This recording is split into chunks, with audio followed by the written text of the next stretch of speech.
Hi, John Asen, Director of Instruction down here at 3D Golf Performance. And probably the number one move or motion that we battle our weekend warriors with is the over-the-top motion from the transition of back to downswing. Everybody wants to move the club out towards the golf ball or the target line.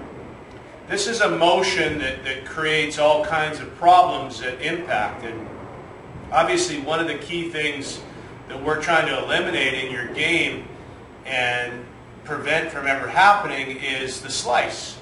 And the slice is really, well, it starts probably with the face being open, and then the over-the-top move is a compensation to hit the ball straight.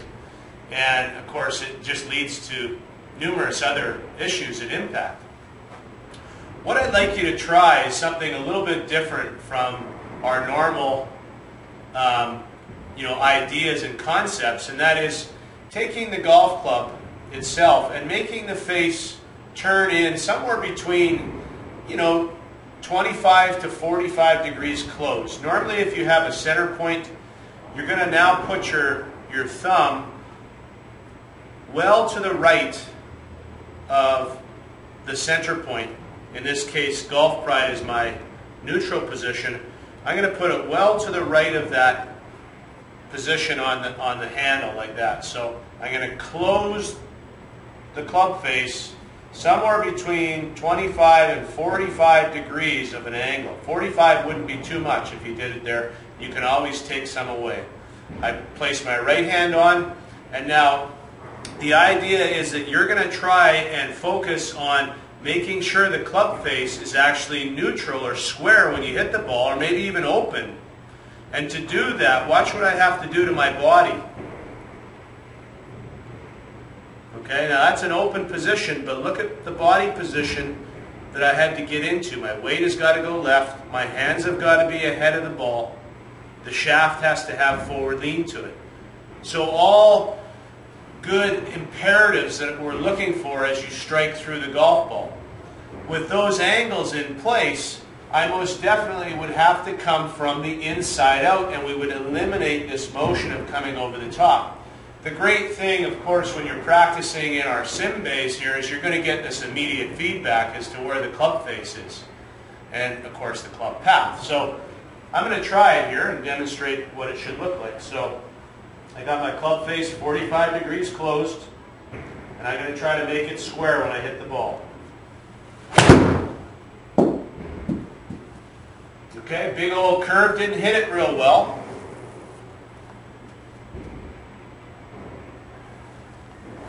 But I'm going to bring the screen up here a little bit closer for you and focus on the club face, and you can see that my club face is 0.4 closed, so basically 0, square, and my club path was 18 degrees inside out or traveling to the right. 18 degrees traveling to the right. Your brain knows how to square the face up, so if it's really that shut during the swing, you'll eliminate the over the top and you'll start working the club more down with your right shoulder and right elbow, transporting the angles forward, and therefore you'll be able to release the club when you have a normal neutral grip where the club will just have to be squared up. But practice that. You start with an 8-iron. You want quite a bit of loft because, of course, when you close the face, you don't want to be using a driver right away, at least. Try it with the 8-iron, 7-iron, maybe 6-iron. See how good you do, and then slowly back away from it being 45 to maybe 20, 25, and then come back a little bit more, and see if you keep generating those inside-out paths with the face square to slightly open, and you'll notice that your ball flight will start to create that draw pattern that we're all looking for, and we can finally get rid of the dreaded slice. Good luck with that, good golfing, and remember, enjoy the hit.